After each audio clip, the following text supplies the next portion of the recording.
म्हणून आळाला आला हाळ, मग बोले सत्राजित भूपाळ.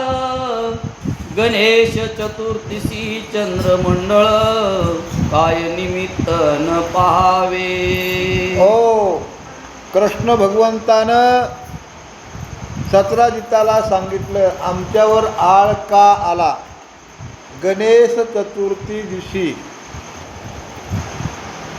चंद्र आम्ही बघितला, गाईच्या खुरामध्ये बघितला, म्हणून हा आळ आमच्यावर, हा चोरीचा जो आळ आहे आमच्यावर आलेला आहे. गाईच्या खुरामध्ये पाणी साठलं होतं, त्याच्यामध्ये आम्ही हा चंद्र बघितला आणि त्याच्यामुळं आमच्यावर हा चोरीचा आळ आलेला आहे, असं सत्राजिताला कृष्णानं सांगितलं. आणि कृष्ण भगवंत म्हणतात, तू काही जीवाला लावून घेऊ नको, तू काय मनाला लावून घेऊ नको. अशा प्रकारे सांगितल्यानंतर पुढं काय म्हणतात. श्रीकृष्ण म्हणे कैलासासी, प्रदोष काळी शिव दर्शनासी. आपू आपुल्या वाणी बसोनी वेगेसी, सुरांचे भार चालले. हो, कृष्ण भगवंत सत्राजिताला सांगू लागलेले, एकादश, बारस आणि तेरशीच्या दिवशी प्रदोष असतो, महाप्रदोष असतो. एकादशी दिवशी भगवंताचा उपवास, बारशी दिवशी भगवंताचा उपवास आणि तिरशी दिवशी प्रदोष असतो. आणि प्रदोषा दिवशी शंकर महादेवाच्या दर्शनासाठी 33 कोटी देव स्वतः उंदरावर बसून गणपती शंकर महादेवाच्या दर्शनासाठी कैलासाकडं सर्व देव येतात. प्रदोष काळ आहे आणि प्रदोष काळा चांगल्या प्रकारची तिथी आणि वार नक्षत्र आहे, म्हणून सगळेजण महादेवाच्या दर्शनासाठी येतात असं सांगतात. इंद्र चंद्र वरुण कुबेर, अष्टवसु गंधर्व किन्नर, मुष्कारूढ शिवपुत्र, गजबदन चालिला. इंद्र चंद्र वरुण कुबेर अष्टदिक्पाल स्वतः गणपती उंदरावर बसून, प्रदोष काळ आहे आणि प्रदोष काळी महादेवाचं दर्शन घ्यायचंय म्हणून सर्वांना दाटी केलेली आहे. शिवगिरी चढता झाली दाटणी, गणेश पडला मुशकावरुनी, मागुती बसला सावरुनी, तो चंद्र गगनी हसला. हो, महादेवाच्या दर्शनासाठी जायचंय. कैलासगिरी फार उंच आहे आणि वरच्या माथ्यावर स्वतः श्री शंकर महादेव बसलेले. आणि मग चढत असताना, वरी जात असताना उंदरावर गणपती बाप्पा बसलेले आहेत महाराज. आता उंदीर हे लहान छोटं वाहन आहे महाराज. कसं उंदीर कल्ला, वाहन कल्लं, गणपतीही कल्ले महाराज. आणि गणपती तो कैलास पर्वत चढत असताना पडले आणि कुणी बी पडलं की लोक हसतात माणसाला. पाडणारा अगोदर भावताली बघतो, मला बघितलंय का कुणी. होय, लागलेलं बघत नाही महाराज, पाडणारा कधीच बघत नाही. मला कुणी बघितलंय का अगोदर भावताली बघणार, पुन्हा कपडे झाडणार आणि पुन्हा बघणार, कोपराला लागले, गुडघ्याला लागले, कुठं लागले, दात पडले का, होट फुटलाय. आता पडल्यानंतर कुठं काय लागल आणि काय मोडल निश्चित सांगता येत नाही. चक्कर फिकर जर नसली आली तर बघतो, आणि चक्कर आल्यावर कोणत्यालाच बघावं लागतं. मग लोकायला उचला दवाखान्यात न्या असं म्हणावं लागतं. गणपती बाप्पा उंदरावरून तो कैलास पर्वत चढत असताना पडले आणि वरून चंद्रानं बघितलं महाराज. आणि चंद्रानं बघितलं, चंद्रदेव गणपती बाप्पाला हसले आणि हसल्यानंतर काय झालं. गजवदने जाणून शाप दिला दारुण, जो तुझे करील मुखावलोकन, त्यावर येती आपदा. हो, त्या ठिकाणी गणपतीनं जाणून हा जाणून हटलाय ना मला, मी पडलो म्हणून हा मला जाणून हटलाय. आणि गणपतीनं बी त्याला जाणून साथ दिला महाराज. जाणून का, आतापासून तुला या दिवशी जे कुणी बघतील, काय म्हणजे आपदा, त्याच्यावर संकट येईल, त्याच्यावर आळ येईल. आपदामध्ये तो दुःखी होईल, त्याच्यावर संकट येईल, त्याला त्रास होईल, अनेक प्रकारचे अर्थ होतात महाराज. त्याच्यावर आपदामध्ये संकट येणार, पहिलेच संकट येणार. आणि दुसरी गोष्ट, त्याचा प्रभाव होणार, त्याच्यावर अनेक प्रकारचे आळ घेणार लोक, नसल्याने चोरीचा आळ त्याच्यावर येणार.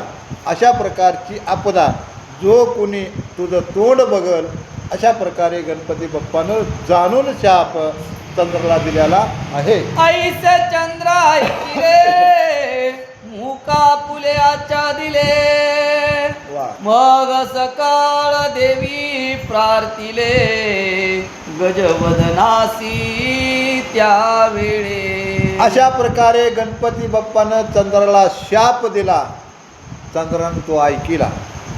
आता गणपती बाप्पाचा शाप आहे महाराज. सुख करता दुःख हरता, होय, सुख करत्याचा आणि दुःख हरत्याचा शाप आहे.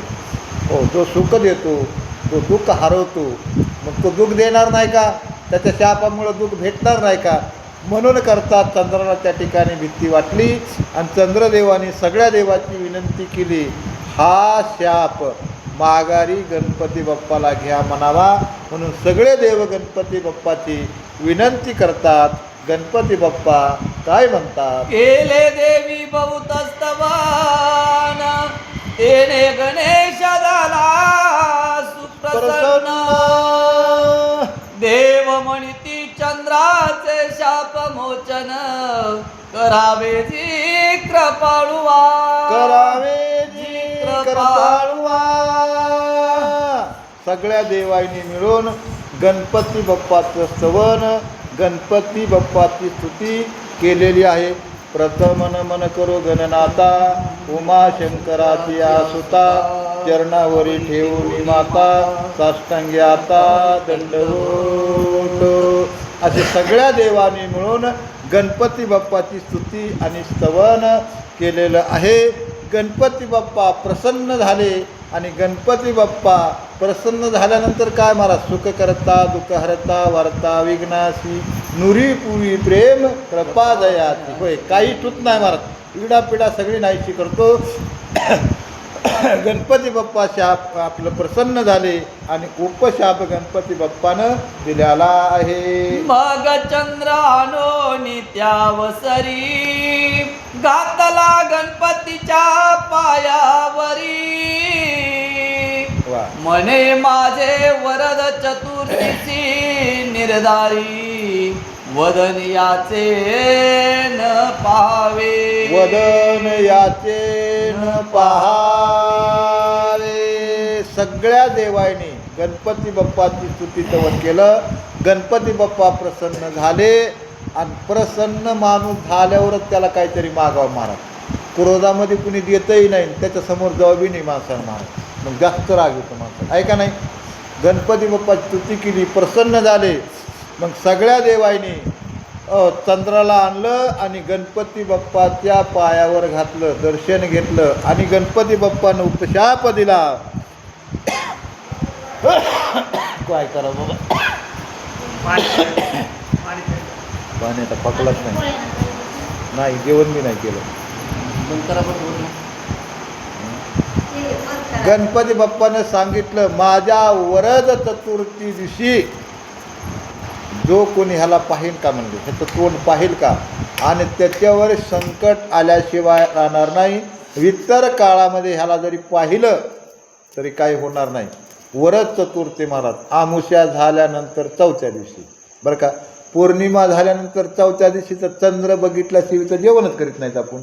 हां, पौर्णिमा झाल्यानंतर चंद्र पाहतो आपण सकाळपासूनच, अगोदर 4 दिवसांच आधी चंद्र कितला उगवणार आहे आणि मग त्या टायमाला स्वयंपाक झाला पाहिजे आणि चंद्र उगवायच्या टायमाला पूजा झाली पाहिजे आणि चंद्राचं दर्शन घेऊनच जेवायचे, बरं का, पौर्णिमा झाल्यानंतर. पण आमुष्या झालेली जी काही चौथ असते आणि ती बी भाद्रपद महिन्यातली ना, भाद्रपद महिन्यातली शुक्ल पक्षातली जी काही आमुषा आहे वरद चतुर्थी, त्या दिवशी जर याचं तोंड जर बघितलं कुणी तर त्याच्यावर निश्चित चोरीचा आळा आल्याशिवाय किंवा त्याला दारिद्र्य आल्याशिवाय राहणार नाही.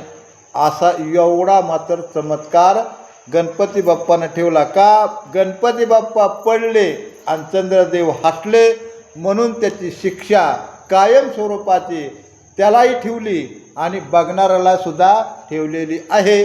अशा प्रकारे सांगतात. वरकड दिवसावगे मुक्त परिवरद चतुर्थीसी न पावा सत्य. वा. 17 जितासी म्हणे कृष्णनाथ पूर्वव्रतांत ऐसासे. पूर्वव्रतांत ऐसासे. 17 जिताला कृष्ण भगवंत सांगू लागलेत. इतर दिवस वर्षभर चंद्राचं तोंड पाहिलं तरी चालेल, पण वरद चतुर्दशी दिवशी चंद्राचं तोंड जर बघितलं तर त्याला दारिद्र्यता आल्याशिवाय राहणार नाही, त्याच्यावर चोरीची आळा आल्याशिवाय राहणार नाही आणि त्याच्यावर जे नाही ते आरोप लागल्याशिवाय राहणार नाही. त्या दिवशी जर बघितलं तर अशा प्रकारे कृष्ण भगवंत सांगतात. त्या चतुर्थी दिवशी गायीच्या खुरामध्ये या चंद्राला आम्ही बघितलं होतं, म्हणून तुझ्या सैमंतक मनाचा आळ आमच्यावर आलेला आहे. तू काय जीवाला खाऊ नको, तू काय चिंता करू नको, असं 17 जिताला कृष्ण भगवंतानं सांगितलेलं आहे. तो चंद्र गोकुळी पाहिला या लागी व्रता आळ आला. मग हरी म्हणे भूपाळा गोष्ट एक ऐकी जे. कृष्ण भगवंत सांगू लागले गोकुळेमध्ये आणि त्या वरद चतुर्थी दिवशी आम्ही चंद्र पाहिला आणि त्याच्यामुळं हा व्रता डाग लागला आम्हाला. खरं आहे काय? नाही, पण तो पाहिला म्हणून आम्ही काय चोरी केली का? नाही केली, पण चोरीचा आळ त्याच्यामुळं आला. आणि येतो महाराज, होय येतो. एखाद्याची जर चोराची जर संगती केली निश्चित तो फलाना त्याच्याबरोबर असतो, मग तो साथ करीत असतो ना त्याला. अगोदर त्याच्यावर कारवाई करा, म्हणतो अगोदर कारवाई त्याच्यावर करा, त्याला अटक करा, मग तो चोर सापडल्याशिवाय राहणार नाही. ज्याच्या संगतीला आपण राहतोच का निश्चित लोक त्याची शंका घेतात. म्हणून त्याचं तोंड बघितलं आणि तो आळ आमच्यावर आला, आम्ही काय चोरी केली का?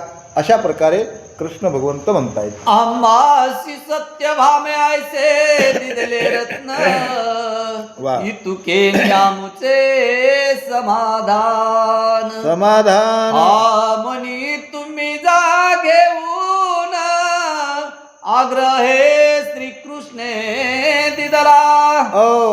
श्रीकृष्ण भगवंतानं 17 जिताला आग्रह केला, सत्यभामासारखं रत्न कायम स्वरूपाचं आम्हाला दिलेलं आहे म्हणा. आणि आता हा मणी काय करायचा आहे? हा मणी नकोत.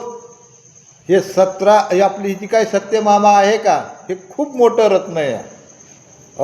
या सैमंतक मण्यापेक्षाही कितीतरी किमतीचं रत्न आहे. मग काय करायचं मण्याला हे आम्हाला? म्हणून करता तुमचा मणी तुम्हाला घेऊन टाका. आग्रहानं परत केला, फक्त आम्हाला सत्यभामाच न्यायची आहे, तिच्याबरोबर आमचा विवाह झालेला आहे असं श्रीकृष्ण म्हणतात आणि ती रत्न परत देतात. शतधन्वा नामे यादव जान त्याशी सत्यभामा द्यावी लग्न करून.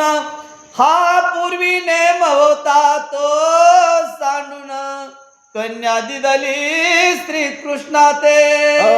पूर्वी असा 17 जितानं नेम केलेला होता. काय नाव राज येतं त्या? शतधन्वा.